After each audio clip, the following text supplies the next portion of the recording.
Greetings ladies and gentlefish, and welcome back to another Chase the Ace video, and I can already hear the protestations.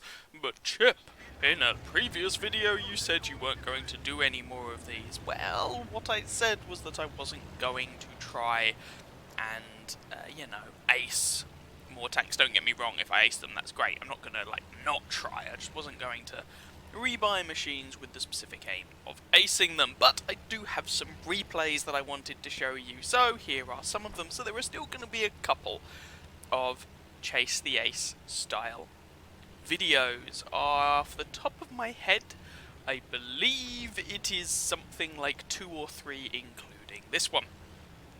Anyway, we are kicking off proceedings in the in the Tier 5 Japanese medium tank, the regular Tech Tree one. This is the Type 3 Chi-Nu. We are here on Prokhorovka, and this is a Tier 7 match, so this is bottom tier matchmaking. Now, that's not actually too bad, or at least with the map selection.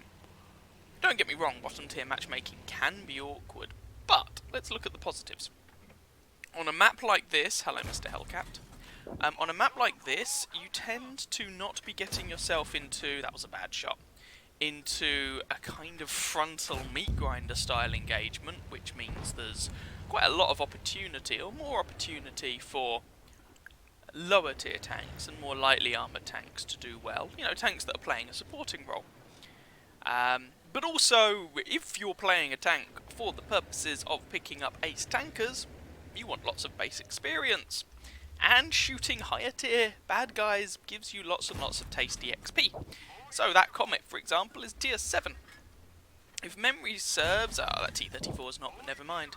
I believe it's something like, and I might have the maths here ever so slightly wrong, but it's something like you get an extra 10% experience for damage done to enemy tanks for each tier higher than you that they are, I think.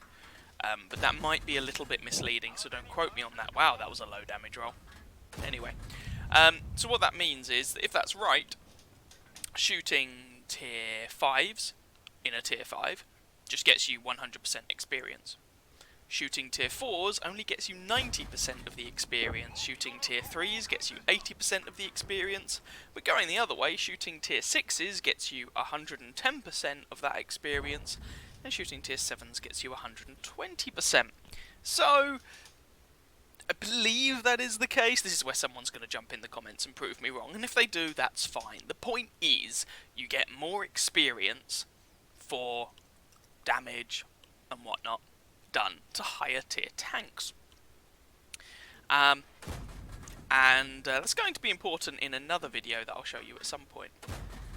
Oh, could have got the kill there. I thought in that situation it was worth going for the P43 because I can get the kill. And whilst the P43 is a lower tier tank and so is less of a threat than an IS-2, I am definitely of the opinion that if you can take a gun out of the game, you probably should, even if it is a lower tier gun. Unless you've got a really good reason to be shooting the other guy, and you may well do. These shots, by the way, some of them are not very good.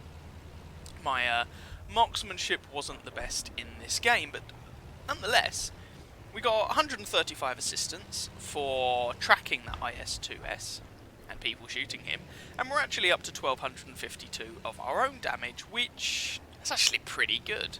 Scoreline is 5-2, so our team is winning this, and we're just going to this location and providing... Oh, he stopped. Providing crossfire over toward the hill.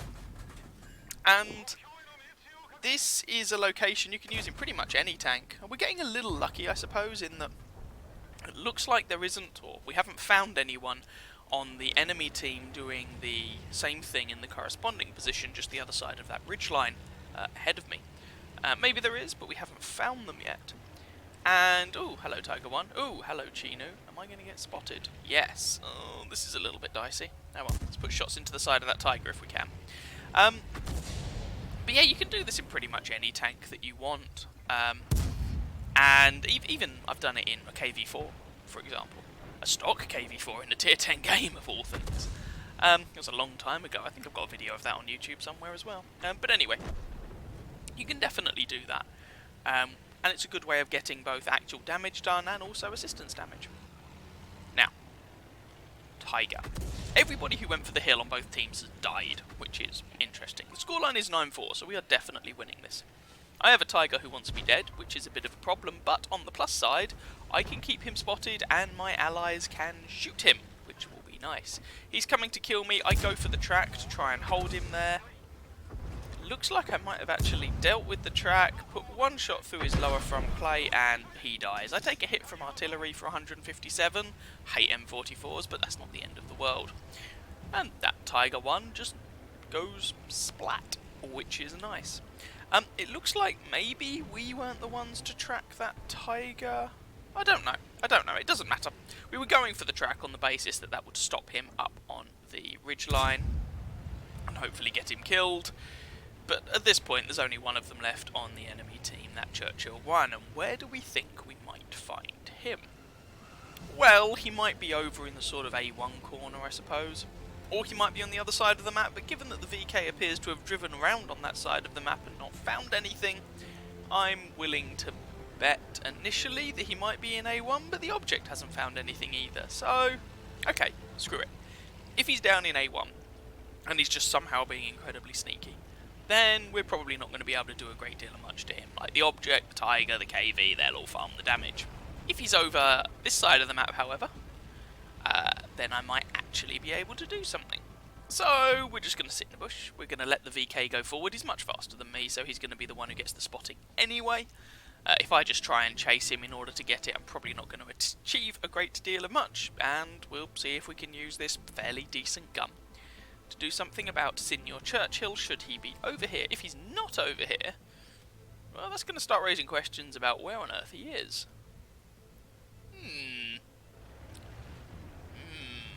Okay. Well, given that both sides died on the hill, T20 says, Churchill is fast. Given that both sides just died on the hill, maybe he's on the hill?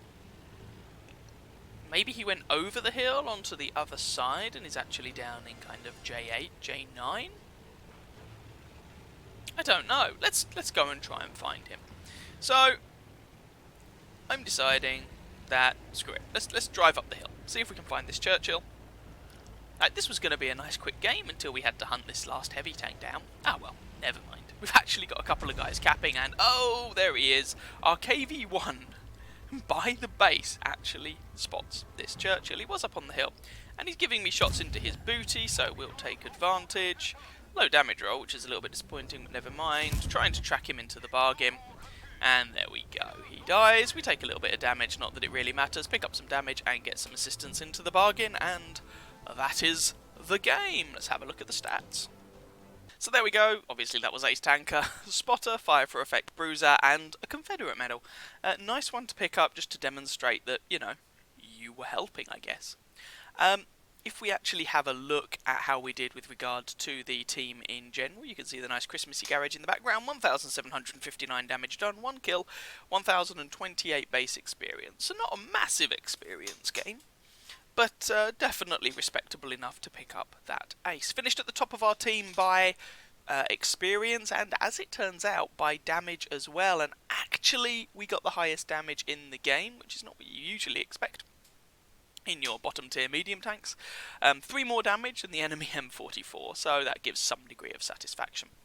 28 shots fired, 18 hits, 15 penetrations. My gunnery was a little bit off at various points in that match. Most of the damage was done from longer ranges. We received 1 hit, it went straight through. This thing does not have particularly good armour. Spotted 3 tanks, damaged 7, destroyed 1, and a little over 2,000 assistance damage in the end, along with some credits, and there seemed to be a mission of some description running at the time, so that was quite a lot of XP. So there we go, there's our first game. This is obviously a sort of mid-tier-ish game, tier 5. Some people these days seem to classify that as lower tier, and I can understand why. We're now just going to drop it down a little bit and then go back up to the higher tiers for the last game of this video. Dropping down into this kiddies play area then for the next game, we are in the tier 2 Swedish light tank, the Stridsvagn M38. And actually this is a pretty fun tier 2, in my humble opinion. It's not the fastest machine in the world, though it's mobile enough. Has a fairly decent gun, 37mm, yeah. 40 average damage, 55 average penetration, and that pain goes up to 78. If you do fire any APCR, the gold rounds on this tank. No armour, but what really sets this thing apart is the gun depression, which is a really rather impressive, if I'm not mistaken, 15 degrees. Now we're here on mines. This is an all tier 2 match, so we don't have to shoot any tier 3s. We also don't have any tier 1s to go after. And I like this position on mines from the north spawn, if I'm going to be honest. Taking the hill, I find, is a bit of a all or nothing move. So what I often prefer to do is use this position to support others who are trying to take the hill and punish the enemy team for attempting to do so. And I find that generally speaking, doing this initially and then... Ooh, we managed to track the guy.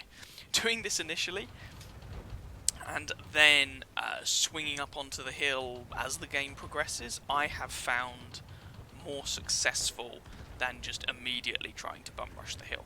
Depending on what tank you're in, of course. Ooh, we missed the backside of that M2 light. Now, these days I mostly play in the evenings and at the weekends. Especially on the weekends. And the issue is, I guess this is an issue that has been made worse with, you know, the whole COVID and lockdowns and all that jazz. The issue being that during those times, the internet tends to get a little bit dicey. So I've had some problems with the internet flubbing out on me. At its worst, that's gotten as bad as ping all over the place, rubber banding like it's going out of fashion. That's quite rare, but it does occasionally happen. Far more common will be just a momentary bit of lag or loss of connection, you know, a momentary period of time where I can't control my tank. We're unfortunately going to see one of those in this game, and you could ask yourself, how would this game have gone had I not had that loss of control? But anyway, so that position that I took up initially seems to have outstayed its usefulness. So I'm now going to try and use this opportunity to take the hill, when there isn't quite as much heat up there and people are a little bit distracted. We're going to have a punt on those BT2s, but not really happening. Now, once you come up onto the hill, if you can really kind of hunker down next to this ruin here, you can avoid the worst of the artillery fire. Now, in this particular match, there isn't any artillery fire to worry about, and so we're just going to move back here and start doing something about these BT2s. And we managed to put 2 shots into one of them before he's able to turn his turret. And the bloom values on those BT tanks tend to not be amazing, so... But I'm not going to repoke there, the guy will be expecting it, he'll just shoot me in the face. Instead, I'm going to try and use these bushes to spot people. Now, in games like this, I really wish in this tank I had been using binocular telescopes. I'm actually, I think, using vents in this particular instance, purely because I had a load of vents sitting around, so why not? But binos would really have extended my view range. As it is, we're still able to get that T-45 killed, and that BT2 is, well, that's a slightly optimistic move, but we take a shot, couple of shots from the Universal Carrier there. 147, he shaves off almost all of my health, almost half of my health, sorry. Now he's using the small gun, that's definitely the 2-pounder. When I played that tank, I actually used the 2-pounder gun on it out of preference. You do get more alpha damage with the 6-pounder gun, the larger gun, but the 2-pounder I just found more consistent, and I believe it actually also gets higher penetration. So, just trying to use these bushes here to see if there is anybody over in the little town, because, let's be honest, we haven't seen anyone over there in a while, and we don't have anyone there ourselves, and it's probably worth taking a look. And we're just going to go over to these bushes, and again, we're just having a look, see if we can find anyone, and it's situations like this where I really wish I had the binocular telescopes. Nonetheless, we're still able to spot out the AMR-35. That, I believe, was a Tier 2 gift French tank. Technically a premium, but I'm pretty sure it was a gift at some point. I think I've got one, I've just never played it. It's got a little autocannon or something. Anyway, scoreline's currently 5-5. We have the hill with me, which is nice. BT2 is being rather aggressive. Unfortunately for him, that opens himself up to shots in the butt from anyone who happens to be on the hill. Hi. Third shot should be able to kill this guy, and there we go. We pick up our first kill on that BT2. Scorelines, however, are still 6 kills apiece. This is a close fought game. This is before patch 1.12, so we don't have the team hit point indicators. But this is a close game. So, coming back over here to the other side of the map, trying to use these bushes again to spot people, and can you tell where my momentary loss of connection was? I intended to be up in that bush, just looking for people. What actually happened was I lost connection, or lost control of the vehicle for can't have been any more than about a second, but that took me through the bush, off the edge, and actually cost me 74 hit points, a damaged fuel tank, and, well, I don't get the position that I want, and suddenly, oh, okay, there's a couple of tanks over there. So, alright, we're just going to try and make the best of this. We're going to put shots into that Japanese light tank. He doesn't appear to be paying me any attention, so let's just keep working this guy over. There we go. He really isn't paying me much attention. Oh, now he is. Trying to get out of here. He dies. That's nice. Panzer II. Can we get anything onto that Panzer II? Unfortunately, with my demise, the AMR has now claimed the hill, which is a little bit fortunate. We're getting some assistance here on some of these tanks, but the scoreline is now 8-10. I really did want to be on the hill. Ooh, looks like we might have tracking shots onto that guy. Ah, no, not tracking. I thought where those shots were going, they might have tracked him, but alas, no joy. So now we find ourselves in an awkward position. The Panzer II over there, he's got quite a lot of hit points remaining, unfortunately. But apparently he's going to give me 3 shots into his butt. So we're going to take his track off this time and just farm his hit points.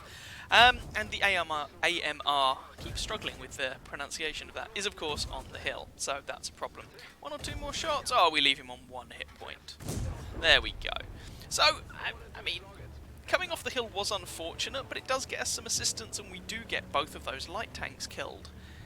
The problem, of course, being that now there's an enemy tank on the hill. And we've lost all of our campers at A4, so there isn't really anyone left to shoot that Frenchie on the hill, and suddenly, surprise, rectal MKA, and there's the universal carrier from earlier on. Well, this is not looking good. We're down to 25 hit points. I mean, we've got a damaged fuel tank, but it doesn't really matter. A shot's going to kill us, it's not going to set us on fire. Pretty sure the universal carrier is just going to go around the back, the MKA around the front, the AMR's above us, and yeah. That was just a really awkward position, unfortunately. Still, we managed, what, 370 assistance damage and just over 1,000 of our own damage at tier 2, which is none too shabby. So, I was, all things considered, I was pretty happy with my performance in that game. It was just a little bit unlucky, I guess, that we were forced off the hill by internet-related things, and our team just couldn't keep that together. So, it is what it is. So, as well as the Ace Tanker, that was good enough for Fire for Effect, Sharpshooter, Master Gunner, Bruiser, and a High Caliber medal for dealing a lot of damage, basically. Oh, that was working a moment ago. We finished top of our team, perhaps unsurprisingly. 1,058 damage done in the end. 2 kills, 378 base XP. But remember, because we picked up the High Caliber medal, we'll get Heroic Resistance, which will basically give you the XP as if you'd won. So we'll actually have a look at how much base, quote-unquote, XP we have for the purposes of calculating the Ace Tanker in a moment. The rest of our team, I mean, yeah, less said about that the better. Shoutouts on the enemy team, I guess, should go to the MKA, 759 damage from him and 3 kills. Very good performance. And also, the BT2 and the UC2 Pounder, they both managed over 700 damage, which is 3 or 4 kills apiece. So, the enemy team just played better than us, frankly. especially their top players overall were better than our top players, even if I was the best performing in the game. Hurrah, go me. 38 shots fired, 31 hits, 28 pens, yay for low tier games. 1058 damage, 6 hits received. Our armour did nothing because the armour on this thing is terrible. I mean, at low tiers, that's not a huge surprise. 5 enemy vehicles spotted, 8 damage, 2 destroyed, 370 assistance damage, just under 2 kilometers travelled. We made some money into the bargain, and when you throw in courageous resistance, that ace was actually for 596 base experience. So, there we go. Right, I think the less said about that game, the better. Let's move on. Game number 3 then, and we're ratcheting it up the tier list. We're in a tier 9. This is the M103, the American tier 9 heavy. And we're on Abbey, which is not my favourite map in the game, but, well, if I'm going to be on Abbey in any tank class, I guess heavy would be my preference. The thing with Abbey is it's basically just a few corridors and it does slightly irritate me. Anyway, this game, I was surprised that this was my ace game. I've had games with more kills, I've had games with more damage done. But to be fair, those games were mostly clubbing tier 7s round the face, so as you can see from the matchmaking here, there are no tier 7s to club. This is a tier 9 maximum game, but it's, what, 1, 2, 3, 4, 5, 6 tier 9s and 9 tier 8s per side. We're going to come over to the 1 and 2 lines as we often do. I just think that bit of the map gives you far more options. You can get shots into the middle, into the sort of monastery area, and from there you can of course get shots down onto the sort of 8-9 lines on the other side of the map. So this is generally my preferred place to come and, well, play. And we've got quite a glut of heavy tanks coming over here, and spoiler alert, we're going to run into quite a glut of enemy tanks from the enemy team, sorry. So we're going to have what is actually a pretty good fight over here, but this is not going to be a fancy game. There's not going to be lots of shenanigans. This is just going to be take most of the heavies in the game, smash them together into a relatively small area on the map and see what happens. So as you can see there, plenty of enemy heavy tanks there, and even the Conqueror that hasn't come over here has gone over toward the Abbey, and I'm wondering if I could get some shots over towards him. Now I'm very conscious that there are 2 fairly scary artillery on the enemy team, the GW Tiger P and the M4043. However, I make a conscious decision here that I know I am potentially exposed to artillery. Ooh, nice shot to sneak into the lower front plate there. Or to be fair, might have been the upper frontal plate as well. The IS-32 has basically the hull of an IS-3 as far as I'm aware, and that doesn't boast the most impressive frontal armour in the world. Anyway, I'm very conscious that I could get smacked by artillery here, but I've decided that if I get smacked by artillery, so be it. I'm not going to sacrifice and give up this position just because artillery might hit me. I'll wait until the artillery does actually hit me before retreating, and just as I say that, as if he's reading my mind, the GW Tiger P gives me the good news. So we've done 881 damage thanks to a couple of high damage rolls against that IS-32. This gun is a 120mm gun for anyone who doesn't know. 400 average alpha damage, but like I say, I got a couple of high rolls there. Like not obscenely high, but high is high. Hello, Mr. Conqueror. I'll put a shot into your lower front plate, and you'll bounce on me. There we go. We managed to get a low roll there, so you know it's all going to average out. And we're pushing forward here again. I'm conscious of enemy artillery, but again, I'm making the decision that if enemy artillery wants to shoot me, fair enough. I don't want to sacrifice this position purely because there's some artillery in the game. Because if I sacrifice this position and fall back, the enemy are going to start getting into the position where they could kind of try and envelop our heavies over here, and I just think it is worth holding on. So we put a shot into the M103 there. Carnarvon manages to penetrate a shot, and going for the track on the Carnarvon, which we managed to hit.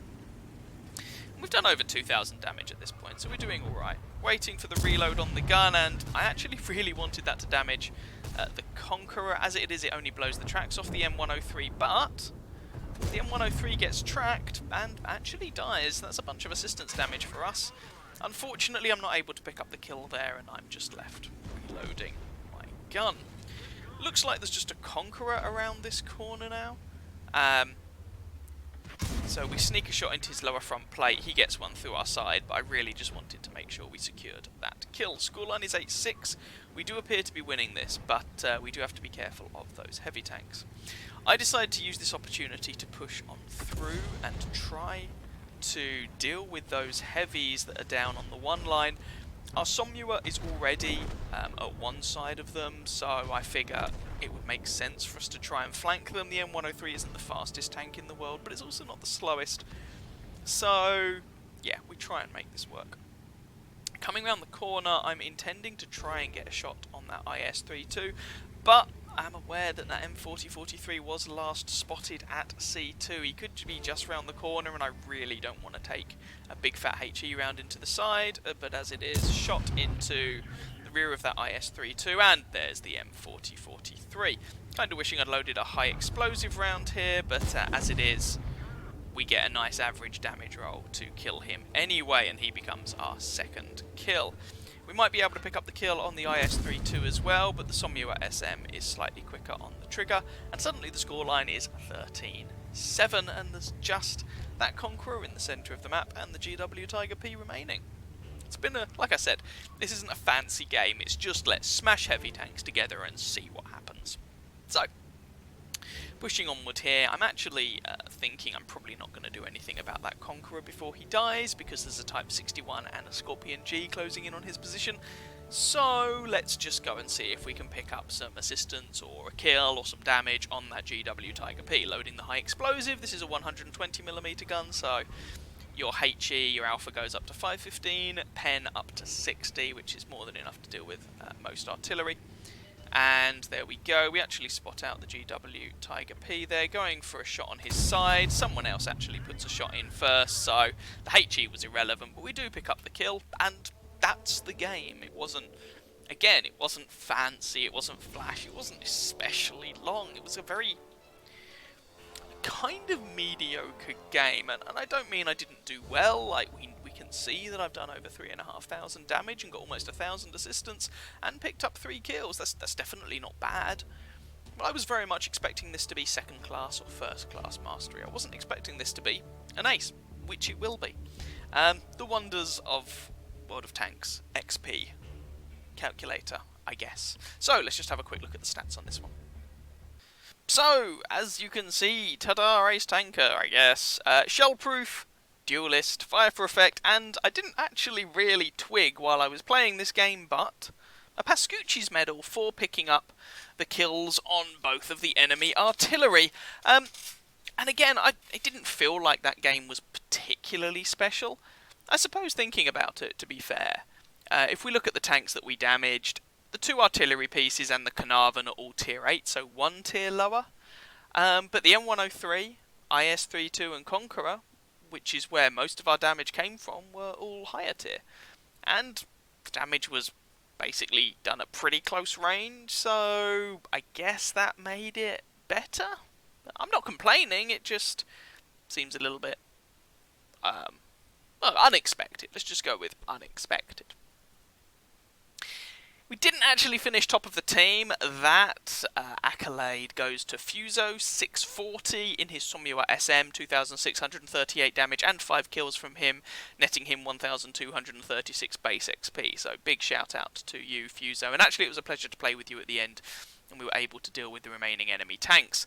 Bakaji in his 703-2, another tier 8, also picking up over 2,000 damage, and actually, even with no kills, 1,000 base experience there. And I'm also going to have a shout out there go to Juan Jofem. I have no idea how you're supposed to pronounce that, but that's what I'm going to go to in his T10. Over 3,000 damage from him.